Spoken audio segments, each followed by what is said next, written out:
नमस्कार, मैं हूं एसबी सिंह उजागर। रिपोर्टर डायरी में आज हम जिस पत्रकार के आर्टिकल की समीक्षा करेंगे, हिंदी मीडिया जगत के वह एक हस्ताक्षर हैं जिन्हें आप एक पत्रकारिता की संपूर्ण यूनिवर्सिटी कह सकते हैं। उन पर हाल ही में एक फिल्म रिलीज हुई है जिसका नाम है वेल वी वॉच्ड। आप समझ चुके होंगे कि हम रवीश कुमार जी की बात कर रहे हैं। नमस्कार, मैं रवीश कुमार। एक देश एक डिबेट भारत में यह 2014 से ही लागू है। एक एक मुद्दा आता है और उसे लेकर सारे गोदी चैनलों पर डिबेट होने लग जाता है। भारत क्या नहीं कहलाएगा इंडिया, उनका यह एपिसोड एक दिन पहले रवीश कुमार ऑफिशियल पर रिलीज हुआ। पहले हम आपको इस एपिसोड से जुड़ी कुछ खास बातें बता और दिखा दें। क्या आपने सोचा है कि भारत बनाम इंडिया का यह डिबेट क्यों चलाया गया है? क्या आपको पता भी है कि नवंबर 2015 में इसी सवाल पर मोदी सरकार के दौर में गृह मंत्रालय ने क्या कहा था? यह खबर 16 नवंबर 2015 को इंडियन एक्सप्रेस में छपी है। पत्रकार उत्कर्ष आनंद की रिपोर्ट में लिखा है कि मोदी सरकार ने सुप्रीम कोर्ट में कहा है कि इंडिया की जगह भारत कहने की जरूरत नहीं है।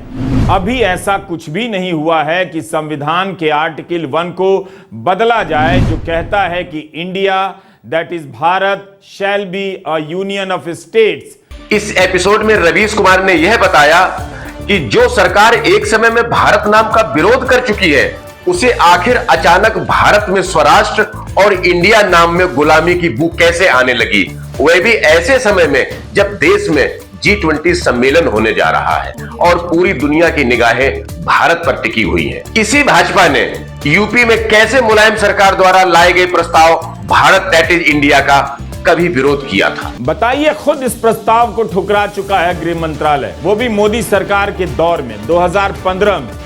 सोच विचार के बाद गृह मंत्रालय ने सुप्रीम कोर्ट में हलफनामा दिया, लिखकर कहा कि भारत करने की कोई जरूरत नहीं। अब अचानक से सारे के सारे गुलामी से लड़ने वाले आजादी के नए सिपाही हो गए हैं। आजाद भारत में गुलामी के खिलाफ ये नया ही स्वतंत्रता आंदोलन चल रहा है। ऐसी नौटंकी अगर आजाद भारत में नहीं होगी तो पता कैसे चलेगा कि भारत अब भी आजाद है?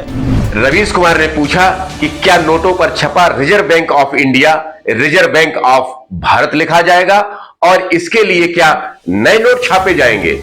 G20 के डिनर कार्ड पर प्रेसिडेंट ऑफ भारत लिखकर पीछे के दरवाजे से यह बहस शुरू क्यों की गई? इससे क्या मिलने वाला है और दोनों नाम होने से आपका क्या नुकसान हो रहा था? खुद मोदी प्रधानमंत्री बनने के बाद skill India, make in India करते रहे, तब क्या उन्हें गुलामी नजर नहीं आई? रिजर्व बैंक ऑफ इंडिया को भी अंग्रेजी में आप रिजर्व बैंक ऑफ भारत लिखेंगे और इसके लिए क्या नए नोट छापेंगे? फिर से नोटबंदी होगी, पूरे देश के पासपोर्ट क्या बदले जाएंगे? क्या क्या करेंगे आप? रवीश जी कहते हैं कि जनता का मुद्दा गोदी मीडिया के स्टूडियो में ना पहुंचे, इसके लिए कोई ना कोई मुद्दा सरकार की तरफ से जनता के बीच ठेल दिया जाता है। अब जनता को सोचना है कि सरकार का वह कौन सा मुद्दा है जिसे छुपाने के लिए एक नया मुद्दा जनता के बीच फेंका गया, ताकि जनता का मुद्दा गोदी मीडिया के स्टूडियो में ना पहुंचे और गोदी मीडिया के स्टूडियो से मोदी की राजनीति का मुद्दा जनता के बीच घूमता रहे। इसलिए आपको सोचना यह है कि वह कौन सा मुद्दा है जिस पर पर्दा डालने के लिए तरह तरह के मुद्दे लाए जा रहे हैं। कोई मुद्दा अभी ठीक से जनता के बीच पहुंचता भी नहीं है कि दूसरा ठेल दिया जाता है। यह मुद्दा जनता की तरफ से नहीं आया है ऊपर से। प्रधानमंत्री नरेंद्र मोदी की राजनीति का यह फॉर्मूला अब पुराना पड़ चुका है, सबको साफ समझ में आ जाता है। आप माने या ना माने, देश को इस तरह की मुद्देबाजी से बहुत नुकसान हो रहा है। रवीश कहते हैं कि सरकारी फैक्ट्री में लगातार मुद्दों की मैन्युफैक्चरिंग होती रहती है। उन्होंने इसका नाम बहसोत्पादन रखा। आप देखेंगे कि हर समय एक नया मुद्दा लॉन्च होता है और बहस चलाई जाती है।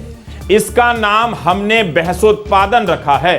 बहसोत्पादन, इसमें ऐसा कुछ नहीं जिसे समझने के लिए आपको फिजिक्स में मास्टर की डिग्री लेनी पड़े। इस बहसोत्पादन के लिए नेशनल सिलेबस पहले से तैयार है। कई बार उसी सिलेबस में से पुराने मुद्दे बार बार चलाए जाते हैं, गायब होते हैं। कई बार कुछ नए जोड़ दिए जाते हैं। पर क्या यह सब इसलिए होता है कि किसी मुद्दे से जनता का ध्यान हटाना है?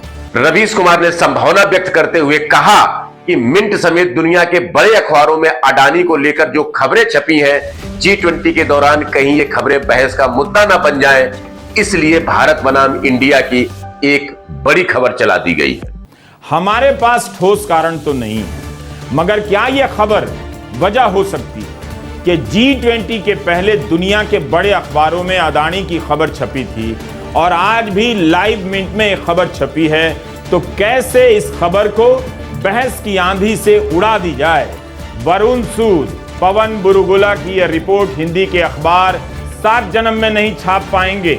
इन दोनों पत्रकारों ने दिखाया है कि बरमूडा और मॉरिशस से चलने वाले जिन पब्लिक मार्केट फंड का संबंध उन लोगों से रहा है जो अडानी समूह में शेयर खरीदते थे, वे बंद हो चुके हैं। इस तरह के 8 में से 6 फंड बंद हो गए हैं। मिंट अखबार ने 2 नियामक विशेषज्ञों से बात की है जिनका रेगुलेटरी की दुनिया का अनुभव है। उनका कहना है कि सार्वजनिक रूप से चलाए जा रहे फंड का इतनी जल्दी बंद हो जाना हैरानी की बात है। क्या इससे किसी को संदेह नहीं होगा कि जो फंड अडानी समूह में शेयर खरीद रहा है, पैसा लगा रहा है, वो बंद भी हो जा रहा है? क्या कोई ऐसा होगा जो सबूतों को मिटा रहा है? मॉरिशस और बरमूडा में सेबी की तरह ही बाजार को रेगुलेट करने वाली संस्था होती है। उस संस्था को इन 6 फंड ने रिपोर्ट किया है कि बंद किया जा रहा है। इनमें से 2 पिछले ही साल बंद हुए हैं। रवीश जी यहां तक कहते हैं कि सेबी अब इस बात की जांच कैसे कर पाएगी? यदि करेगी भी तो उसके लिए अब बहुत मुश्किल होगा। इन सब दस्तावेजों के सहारे यह रिपोर्ट लिखी गई है।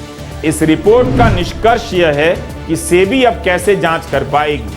अगर करेगी भी तो उसके लिए बहुत मुश्किल होगा। अगर सेबी ने पहले ही बंद हुई इन इकाइयों की जांच शुरू कर दी होती तो ये पता लगाया जा सकता था कि क्या इनका अडानी के ग्रुप स्टॉक के मैनिपुलेशन में हाथ था या नहीं। मैनिपुलेशन यानी हेरा फेरी। इन फंड के बंद हो जाने से अब सेबी के लिए इनके अंतिम लाभार्थी तक पहुंचना मुश्किल हो जाएगा। तो अब पता ही नहीं चलेगा कि जो फंड अडानी समूह में शेयर खरीदकर पैसा बना रहे थे, वो पैसा किसके हाथ में गया, किसका था? क्या हम कभी जान पाएंगे कि ये किसका पैसा था? इस तरह से 8 महीने से लगातार सवाल उठ रहे हैं अडानी समूह को लेकर, मगर किसी को कोई फर्क नहीं पड़ रहा। क्या यह भरोसा इसलिए बन गया है कि जनता का क्या है, उसे खबर चाहिए, डिबेट चाहिए, तो हम अपनी तरफ से खबर और डिबेट की सप्लाई कर देते हैं, बहसोत्पादन कर देते हैं। आपको लगे कि ये लोग देश का भला कर रहे हैं और पत्रकारिता कर रहे हैं। मुझे नहीं मालूम कि भारत का आम दर्शक 10 साल से यह दैनिक अपमान कैसे झेल रहा है, किस तरह से हेडलाइन का मैनेजमेंट हो रहा है। आज के अखबारों को आप देख लीजिए, गोदी मीडिया के डिबेट को देखिए, इसे कितनी गंभीरता से लॉन्च किया जा रहा है यह भी देखिए। हमेशा की तरह रवीश कुमार हिंदी अखबारों की निष्पक्षता को कटघरे में खड़ा करते हुए कहते हैं कि जिस वक्त G20 की हेडलाइन बड़ी होनी चाहिए, हिंदी के अखबार इंडिया नहीं भारत टाइप की हेडलाइन से भरे हुए हैं। हाल ही में सर्जिकल स्ट्राइक को लेकर 8 कॉलम की फर्जी खबर छापने वाले जागरण अखबार ने 5 कॉलम में यह खबर छापी। हेडलाइन है, प्रेसिडेंट ऑफ भारत पर गरमाई राजनीति। हिंदी, मराठी, गुजराती अखबारों में पहली खबर की जगह भारत बनाम इंडिया के विवाद ने ले ली। जब से संसद के विशेष सत्र की घोषणा हुई है, हेडलाइन बहुत तेजी से बदल रहे हैं। कभी महिला आरक्षण को लेकर बहस चलती है, कभी एक देश एक चुनाव को लेकर, तो अभी भारत बनाम इंडिया की। कोई भी मुद्दा ढंग से टिकता नहीं कि दूसरा आ जाता है। इसी तरह से जुलाई के महीने में कैबिनेट के विस्तार की हवा उड़ा दी गई, नाम चलने लगे, अब उसका कुछ पता नहीं। समान आचार संहिता की हवा उड़ा दी गई, वह भी अब गायब है, क्योंकि कई जगहों से इसका विरोध होने लगा। स्वतंत्रता दिवस पर विवेक देबराय की एक रिपोर्ट पर रवीश कुमार ने कहा कि एक लेख लिखकर किस तरह से एक नए संविधान की मांग कर दी गई और उस पर बहस भी शुरू हो गई। स्वतंत्रता दिवस पर विवेक देबराय ने एक नया लेख लिख दिया, नए संविधान की मांग कर दी और उस पर बहस शुरू हो गई। ठीक इसी तरह से 2019 के अंत में नागरिकता कानून और एनआरसी को लेकर आंधी तूफान मचा दिया गया। लगा कि आज ही इस कानून को लागू होना जरूरी है। लाखों लोग देश भर में सड़कों पर उतर आए। दिल्ली में दंगे हो गए, कई जगहों पर पुलिस की फायरिंग से भी लोग मरे। सरकार के मंत्री गोली मारने के भड़काऊ नारे लगाने लगे। लेकिन दिसंबर 2019 में पास हुआ नागरिकता कानून आज तक जमीन पर लागू नहीं किया गया है, क्योंकि नियम ही नहीं बने हैं। पहले कुछ दिनों तक खबरें आती थीं कि गृह मंत्रालय ने नियम बनाने के लिए 6 महीने का समय मांगा है, अब वो भी गायब हो चुकी है। तो इस तरह से ऊपर से आप पर मुद्दे थोपे जाते हैं ताकि आप उनके हिसाब से बहस करते हुए आपस में लड़ भिड़ें। रवीश कुमार ने कहा कि जब कोई मुद्दा नहीं होता तब यह लोग बालकनी में जाकर आपसे थाली बजाने को कहते हैं और आप ऐसा करने भी लग जाते हैं। इनका हासिल क्या है आप नोटबंदी के अनुभव से जानते हैं। अब तो 2000 के नोट भी वापस हो गए। जब कुछ मुद्दा नहीं होता है तो ये आपसे बालकनी में आकर थाली बजाने के लिए कहते हैं और आप चले भी जाते हैं अंकिलों के पीछे पीछे। हर बार आपने इनके भरोसे पर खरा उतरकर दिखा दिया है कि ये लोग जनता के एक बड़े हिस्से को ठीक ही से समझते हैं। उसे मेला दिखाओ, मेले पर पैसा लुटाओ और मुद्दे में भटकाते रहो ताकि जरूरी सवाल बहस से गायब कर दिए जाए। जरूरी सवालों से जनता का ध्यान भटकाने के लिए भाजपा सरकार तरह तरह के हथकंडे अपनाती है। उन्होंने टेलीग्राफ में छपी एक खबर का उल्लेख करते हुए पूछा, क्या आपके हिंदी के रद्दी अखबारों में यह खबर मिलेगी?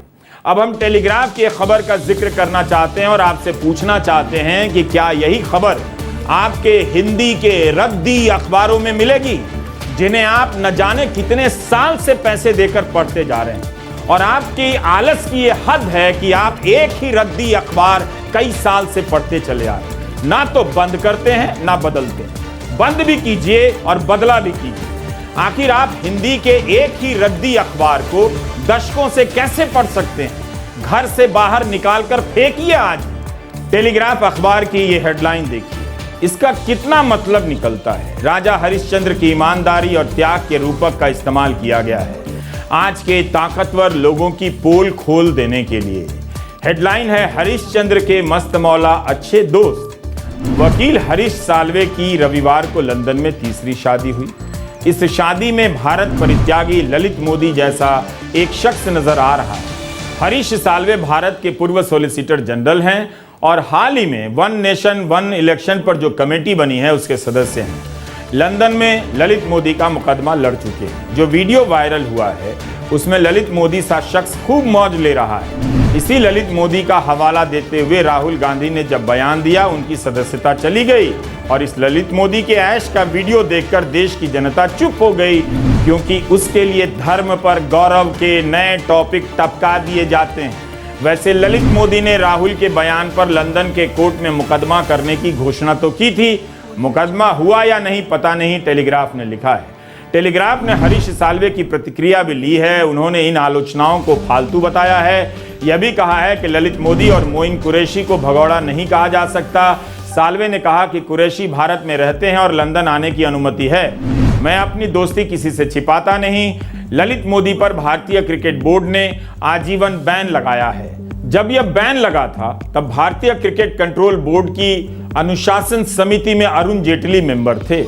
इस समय अमित शाह के बेटे जय शाह बोर्ड के सचिव हैं। जिस व्यक्ति पर बैन लगा है वो उस व्यक्ति की पार्टी में है जो काफी ताकतवर वकील और सरकार के करीबी माने जाते हैं। राष्ट्रपति की बनाई कमेटी के सदस्य हैं। कितने पत्रकारों ने इसे लेकर जय शाह या प्रधानमंत्री मोदी से सवाल पूछा। टेलीग्राफ ने लिखा है कि हरीश साल्वे की पार्टी में मोइन कुरैशी नजर आ रहा है। इस व्यक्ति के चलते सीबीआई के दो डायरेक्टर को अपने पद से हटना पड़ा था। इस पर भी टैक्स चोरी और मनी लॉन्ड्रिंग के भयंकर आरोप। सोचिए, राष्ट्रपति ने जिस व्यक्ति को वन नेशन वन इलेक्शन की कमेटी का सदस्य बनाया हो, उस व्यक्ति की पार्टी में मनी लॉन्ड्रिंग के केस में आरोपी मोइन कुरैशी भी नजर आता है, जैसा कि वीडियो में दावा किया जा रहा है। कई लोगों ने सवाल उठाया कि क्या हरीश साल्वे को ऐसा करना चाहिए था, मगर इस पर कितनी कम बहस हुई। क्या हिंदी के किसी रद्दी अखबार ने इसे लेकर पहले खबर छापी? नहीं छाप सकते। भारत बनाम इंडिया के डिबेट से कौन सी खबर गायब कर दी जाती है, किस पर पर्दा डाला जा रहा है, यही आपको सोचना है। रवीश कुमार कहते हैं कि देशों के नाम बदलते रहते हैं, लेकिन इससे मिलता क्या है? तुर्की से तुर्की, बर्मा से म्यांमार जैसे तमाम उदाहरण मिल जाएंगे। नाम बदलकर मुगलों से तो कभी अंग्रेजों से ये बदला लेने लग जाते हैं। जब बदला लेना था तब पता ही नहीं था, अब नाम बदलकर जनता को उलझा रहे हैं कि हम बदला ले रहे हैं। जिन प्रस्तावों को पहले बीजेपी विरोध कर चुकी है, अब उसी को ऐसे पेश कर रही है जैसे वही देश की आजादी की असल कीमत को समझती हो। उपनिवेशवाद से मुक्ति के नाम पर आपको ऐसे मुद्दों के उपनिवेश में कैद किया जा रहा है। मीडिया हाउस के मालिकों और संपादकों में जरा सा भी पत्रकारिता की बू होती तो ऐसे मुद्दे जनता के बीच से उड़ गए होते, हवा हो गए होते। दोस्तों, आपको यह समीक्षा कैसी लगी? हमें कमेंट्स करके जरूर बताएं। आप किस रिपोर्टर के समाचारों की समीक्षा आगे देखना चाहते हैं, हमें बताते रहें। रिपोर्टर डायरी में आज बस इतना ही। नमस्कार।